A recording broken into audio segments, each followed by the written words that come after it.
All right, welcome back. Another episode of the JT Exchange podcast where we fill you in all that is SU Track and Field. I'm joined today with a couple more captains. Carter Smink, senior captain, hurdler. How you doing? Good, how are you? I'm doing well. And Keira Carbone, junior thrower. How are you? I'm pretty good. That's great. Thank you guys for joining me. We're going to recap this past weekend's meet, the SU Valentine Invitational. We're going to get to know you guys a little bit better, kind of look ahead to what we got the next couple of weeks.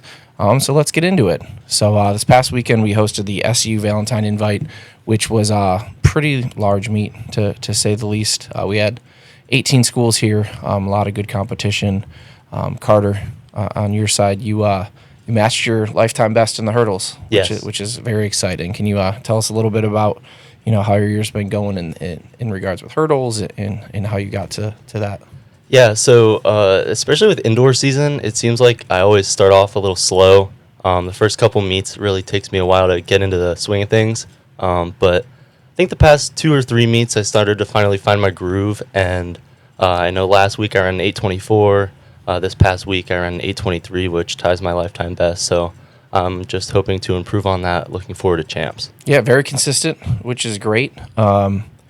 We like the consistency as we get closer to the end of the year, championship season. But you also did something you've never done before this weekend. Yes. Why don't you tell us about that?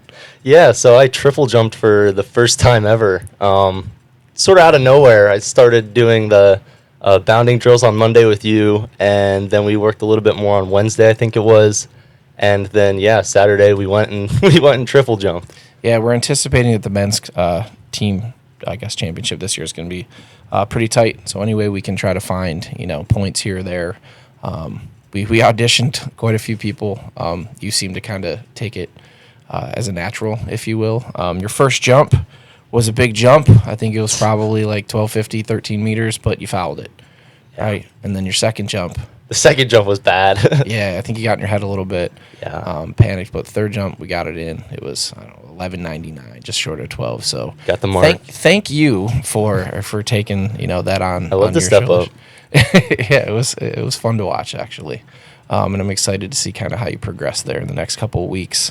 But on the men's side overall, we did have 16 personal bests. It was a sneaky good day, I guess. I think at the end of the day, end of the meet, I think I'm so tired I don't really know exactly how everybody did. So it was good to go back and kind of look.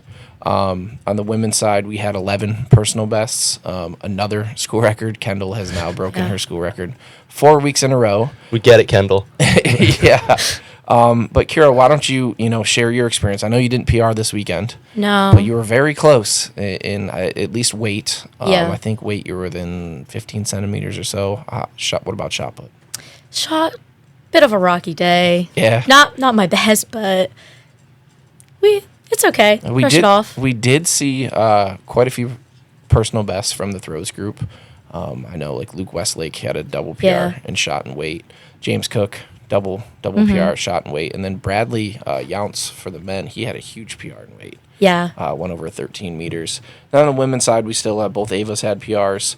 What do we got to do? What do we got to work on in the throws group as we get closer to champs? I just think we just have to keep pushing ourselves and just keep trusting the process. Like, we've had some new coaching this year, whole new routine. So I think we just got to trust that our training's going to help us and just believe in ourselves. It's a very big mental game. Mm-hmm. Yeah, I would agree. I think building that confidence up over the next couple of weeks is going to be huge. Yeah. Not just for you, but for everyone on the team. But overall, I think we had some really great performances. I know, Carter, your hurdles definitely stood out as one of the top performances of the day. Derek Blair's 5K also was really exciting to watch. He went after it. On the women's side, Allison Sponseller had, I think it might have been a full minute PR or close to it in the 5K. Yeah. It was a lot of fun to watch. Nice. I remember McGuire, middle of the race, told her to kind of settle in, and she just said nope. She just took off and started passing people. And he said to me, I guess she's feeling good. Yeah. So really happy for her. Another great week for some of those distance runners and Kendall again. But let's get into, I guess, you guys just a little bit. Carter, we'll start with you. Why don't you tell us a little bit about yourself, where you're from, how you got to SU? Yeah, so I'm from Shamokin, Pennsylvania. I went to the Shamokin area high school. Coming to Susquehanna, going into college, I knew I wanted to be somewhere somewhat close to home. Susquehanna fits the bill because it's only about 45 minutes away. Just finding a place that really felt right to me for both academics and sort of athletics as well. Susquehanna really fit that balance. When I came to campus, it was a really welcoming atmosphere. I got to talk to a bunch of different people on the team. A lot of them are gone now, sadly, because they graduated. But just it seemed like a really welcoming environment and a place where I'd be able to find myself a bit more and also just improve both academically and athletically. Yeah, and Keira, what about you? I know you're definitely not local. I'm just a little bit farther away. I'm from North Arlington, New Jersey. Yeah. It's about like 3 hours, so not awful, but I was really looking for a school that was academics. I wasn't too focused on doing track in college, and I was like, if it comes, it comes. And I just stepped on campus, and I just knew that this is where I wanted to be, and then saw the track team. I was like, I'll give it a shot. Well, what is your major? I'm a graphic design major. So that is a pretty demanding major. Yeah. How do you balance, your time with graphic design and track? It's definitely been a learned skill, pretty rough for the past 3 years, just trying to find good time management. And I think I'm at a good place now. I just have to really set my plans. I know I have to be at practice, but I know I have a project to do, and if it comes with late hours, I got to get it done. There's no excuses. Yeah, would you say that your experience as a student athlete is going to better prepare you for when you get out in the working world? I definitely think so. It has again that time issue, and I know I can multitask, and I know being a captain, there's some leadership qualities that come with it that hopefully will give me a better edge. Yeah, I think you spoke most of the time management piece of it is huge. Yeah. As you get past SU and whether you do grad school or go right into the workforce, like that time management skill will always, you got to get this done by this time. Like this, that'll stick with you forever. Carter, what about you? What did you study? I know you're almost on your way out here. Yeah, so I'm studying data science, and I'll be graduating this May. Hey, what's your goal? What's your plan? Yeah, so actually this past Saturday, I just accepted a job offer from a company called Freddie Mac down in McLean, Virginia. So I'll be awesome. heading down there after graduation. Congratulations, Thank man. you, thank you. That's exciting. It's got to be a big weight lifted off your shoulders. Very much so, yes.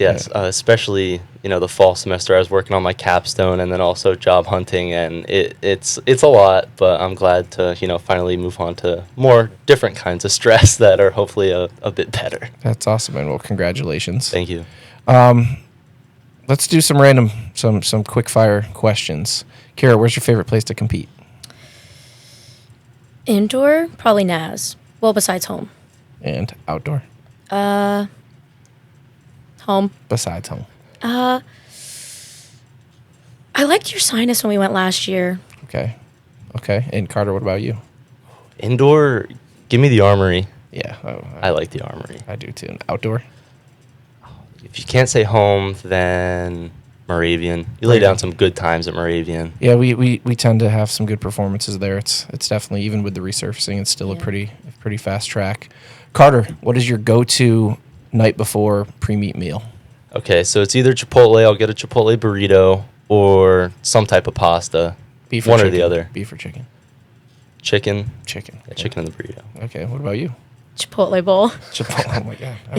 It's a track meetup at Chipotle on before meet day. You should have seen it. You should have seen it Friday night. Half the team was there. It was awesome. Yeah, I know. There were so many people there. We get out, the dining hall's usually closed, so I guess that's the go-to place. What is your, Keira, we'll start with you. What is your favorite post-meal go-to, either snack or meal, or post-meal? Oh, I'm a big fan of spoonfuls of peanut butter after competing, or peanut butter and rice cake. Okay. Not going to say a cheeseburger or a big pizza or something like that. I don't know. I mean, we always get pizza, so pizza. I know, at the end of a track meet, I swear I could eat cheese off of cardboard. I'm usually so hungry. And sometimes that's what the pizza is, basically. Carter, what about you? I don't know why, but Red Robin came to mind. Red Robin? Yeah. Probably because I said burger. Yeah. Yeah, Red Robin's put great. that in your head. Let's get a little bit serious again. Carter, what advice could you give to a high school junior, high school senior that is now, looking at colleges? What advice could you give them? I would say be selfish. When I say that, I mean, like, think about yourself and how you want to grow as a person. Looking back at myself, that's really hard to do as a high school junior or senior. But when you're thinking about where you want to go to college and what you want to do with your next 4 years, I think it's really important to focus on you and, again, how you want to grow. If it's academically, find somewhere that's going to suit your interests or what major you want to pursue. If it's athletically, find that school that has that good program. For Susquehanna, I think there's a really good mix of that, and that's, again, part of the reason why I chose it. But that's what I would say. Keira, do you have anything to add? I would say, don't doubt yourself, because I feel like there's a lot of imposter syndrome that happens. They're like, oh, I'm not good enough, but chances are you probably are. Okay. You got to have a big head. Yeah, I get that. What's this program meant to you, Carter? You've been here. It's your 4th year. You've been a captain for the last 2. What has the program meant to you as an individual? Yeah, I think it's meant a lot of things. 2 of the main ones just being like family and growth. Coming into it, I was fairly reserved as a person. You might be able to attest to that. Didn't really speak out much, but I think just each and every year I've really loved it more coming back, and there's not much I can really say. I can love something more for other things besides track and being at Susquehanna. So I would say there's definitely that family aspect, and me just growing as a person, I found it to be awesome. Again, coming in, I was really quiet, and now some of my best friends I've ever made are on the track team. I'm going to be in Rowan's wedding, and I hardly spoke to him freshman year. So it just shows the relationships you can form on this team. That's great. Keira, what about you? What does being on the track and field team mean to you? Definitely, family is a big part of it. Like Carter said, I've met some of my best friends here, and it's just such a tight-knit bond that we all have. And also, I would say hard work. You have to earn it. You're not just given shots. You have to truly work hard to see results here. Yeah, I appreciate that. One of my big recruiting speeches is we are family. We pride ourselves on doing things differently than other programs might do with our team warm-up and the way we handle certain things and how I want everyone to support one another. And at times, we may be dysfunctional, but we are still a family. And I appreciate those words. And the relationships you build is everlasting. As you mentioned, you're going to be in Rowan's wedding and stuff like that. That's what it's all about. I'm still, as I get older, I've lost touch with some of my teammates, but there's, when we do get together, it's like we never lost a step, So I appreciate those words a lot. That means that, well, it doesn't feel like it all the time. I'm doing something right. So that's good. Well, let's shift ahead, the next couple weeks. We have a tune-up meet this weekend where only a few people are going to go. I personally don't really like to compete the week before champs. We usually take our 200 runners up to Bucknell. So we do have a small group of guys and one woman that's going to compete at Bucknell in the 200. We actually are going to throw Mason, Aiden, and Aaron in the 500. It's not an event we run ever, but we're looking at the school record, and I think all 3 of them are capable of getting it. So they're going to run the 500 up there. Neither of you will be competing this weekend, so we'll be resting up and trying to make sure we stay healthy. Is there any strategies you guys go through the next couple weeks of checklists or stuff that you want to make sure you take care of before we get to champs next week? I think just getting in the right mental space, taking these next 2 weeks to really focus on what my goals are, what I want to do, and just get myself right before our big meet. Yeah. I think I'm pretty similar to that too. It'll be a lot of visualization and just, little tweaks to things. I'll probably practice triple jump maybe one or 2 more times. Maybe. But, yeah. I think it's really just, kind of polishing everything off now and making sure you're ready to go for the big day. Yeah, it'll be interesting. I think from a coaching standpoint, we're going to have to work really hard to keep people focused on the goal because champs this year is the first weekend of spring break, so a lot of people are going to be in that mindset of I need a break, I'm going to the beach or I'm going on this trip, and we got to make sure we keep them here and focused over the next couple weeks. But we're excited. Got a lot of work to do on our end as coaches to implement what entries we're going to use here and there, and you guys just got to keep sharpening your tools or whatever they say, sharpen the knife, and work on that confidence and just continuing to build and be confident in your abilities. And I think we're gonna have a great day in a couple weeks. But I do thank you guys for joining me. This has been the JT Exchange podcast, and we will talk to you guys another time. Yes. Thank you. Like and subscribe.